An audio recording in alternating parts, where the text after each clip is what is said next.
उन्होंने कहा है कि जो मुझे जिस भाव से भजता है मैं उसे उसी भाव से भजता हूं।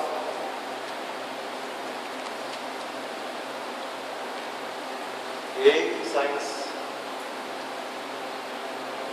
जो जिस प्रकार की भावना उत्पन्न करता है, मैं जो ईश्वर हूं, जो सर्वव्यापक हूं, मैं उसी भाव से उसको भजता हूं।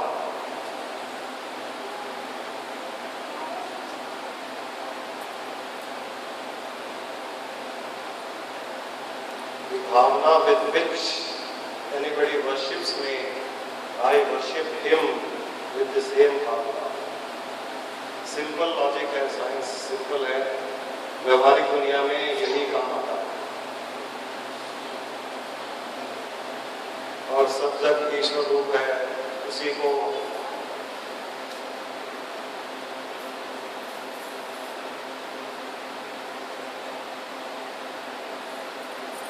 वासुदेवाय सर्वम जो कहा गया है, उसका अर्थ भी यही है कि वो सर्वव्यापक सारी सृष्टि में व्याप्त है, इसलिए हर स्थान में उसे ही उसे देखना, उसी को हर जीव में देखना हमारा कल्याण होता है उससे। आप ये मत देखिए कि इस प्रकार से देखने से क्या दूसरा बदलेगा, क्या मेरे इस प्रकार ईश्वरीय तत्व किसी में देखने से क्या दूसरे लोग बदलेंगे, क्या वो मेरे साथ अच्छा व्यवहार करेंगे, वो आप मत देखिए। आप जब सारी सृष्टि में उस ईश्वर को देखोगे, उस ईश्वरीय तत्व को देखोगे, तो आपको ईश्वर बनने से कोई नहीं रोक सकता।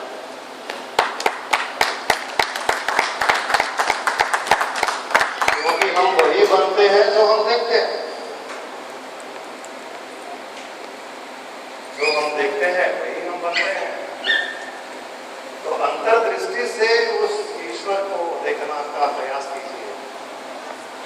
और संतों ने कहा है, इससे बड़ी साधना, आध्यात्मिक साधना और कोई नहीं, इससे बड़ी और इससे आसान साधना और कोई नहीं। हर जगह हम देख सकते हैं, हर जीव में उस ईश्वरीय तत्व को देखने की कोशिश कीजिए।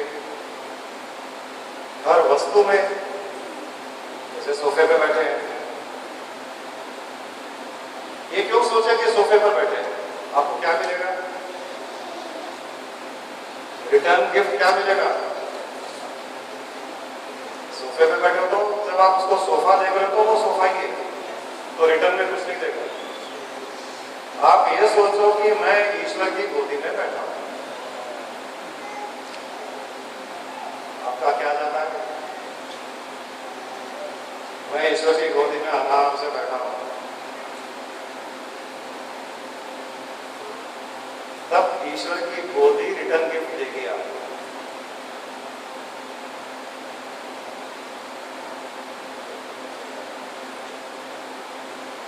गाड़ी में कहीं जा रहे हैं तो ईश्वर के वाहन में जा रहे हैं, खाना खा रहे हैं तो ईश्वरीय तत्व खाने के रूप में मेरे अंदर जा रहा है। लेटे हुए हैं रात में बिस्तर पर, तो लेटे लेटे भावना कीजिए कि मैं ईश्वर को शास्त्रांग नमस्कार कर रहा हूं। जिस डायरेक्शन में आप हो, ये चिंता मत कीजिए कि नॉर्थ ईस्ट में ही वो ईश्वर होगा, यह ज्ञान है।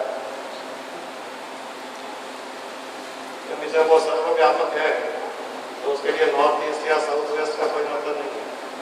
और नॉर्थ ईस्ट ऊंचा है तो भी आप उस ऊंचे नॉर्थ ईस्ट को ही ऊंचा ईश्वर मान लीजिए, साउथ में से है तो अभी कोई फर्क नहीं पड़ेगा।